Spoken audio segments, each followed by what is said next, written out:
Oi pessoal, meu nome é Maíra. Eu escolhi falar principalmente sobre duas pandemias que assolaram a humanidade, que foram a peste bubônica e a gripe espanhola. A peste bubônica, ela assolou a Europa e parte da Ásia no século XIV, matou cerca de 1/3 da população. Os médicos, eles acreditavam numa teoria que era a teoria miasmática, dos miasmas. A transmissão era feita através de odores. Então, uma roupa que era muito usada pelos médicos e que ficou conhecida no imaginário das pessoas, inclusive em até filmes de terror e coisas assim, é aquela roupa com um bico, parece um bico de pássaro, que é um capuz com um bico de pássaro. Dentro desse bico, eles colocavam ervas aromáticas. Eles acreditavam que essas ervas, na hora da pessoa respirar, iria filtrar os miasmas, que era o que causava a peste bubônica. Além dessa máscara, né, desse capacete que eles usavam, eles ainda usavam uma capa coberta com cera, que também era uma cera aromática, chapéus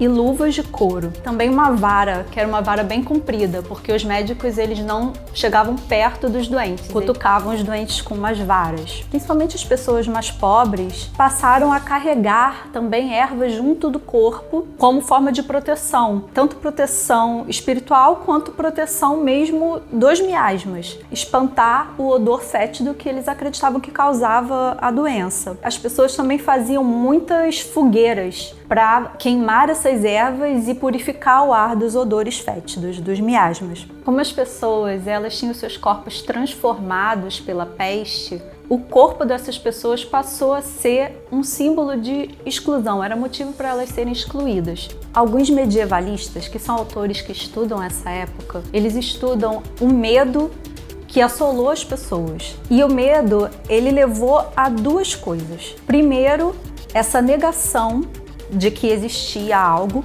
Então as pessoas elas saíam para beber, iam para as tabernas, faziam muito sexo e não estavam nem aí para nada e ficavam mega bêbadas. Elas queriam de alguma forma esquecer que tudo aquilo estava acontecendo e acreditavam que estavam vivendo os últimos dias da vida delas, então elas tinham mais a que aproveitar a vida. O segundo comportamento decorrente desse pânico da peste foi justamente o fim das regras sociais. Então esse afastamento das pessoas doentes, a forma de você não tratar o outro com solidariedade ou como uma comunidade, acabava, era cada um por si. O trauma da peste bubônica ele foi tão grande que ele marcou todas as gerações seguintes e, inclusive, até hoje está presente nas nossas memórias. Na arte, a gente pode ver que houve uma representação da morte. Ela é sempre uma figura humana ou um esqueleto envolvido numa capa preta e bem escura, bem soturna e com uma foice ceifando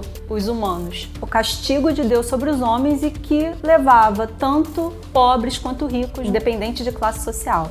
Já a gripe espanhola, ela chegou no Brasil em 1918 com navios vindos da Europa e ela se alastrou principalmente pelo Rio de Janeiro, que era a capital.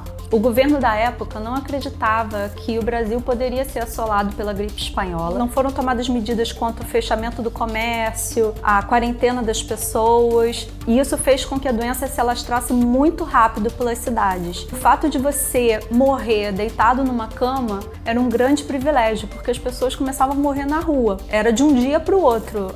Agora a pessoa estava bem, passava 1 hora, 2 horas, a pessoa caía no chão morta e ninguém chegava perto porque todo mundo tinha muito medo. Essas pessoas, elas eram enterradas em valas comuns do jeito que elas estavam. Não tinha coveiros suficientes para enterrar. Era um cenário de pânico e completo desalento para toda a população. Falando em questão de indumentária, a única coisa que o povo sentia que pôde fazer foi recorrer aos céus. Então as pessoas elas começavam a fazer manifestações religiosas, que na verdade eram procissões em devoção a São Sebastião, que era o padroeiro da cidade. Então a indumentária utilizada era a indumentária religiosa, com símbolos religiosos, terço, medalhinha.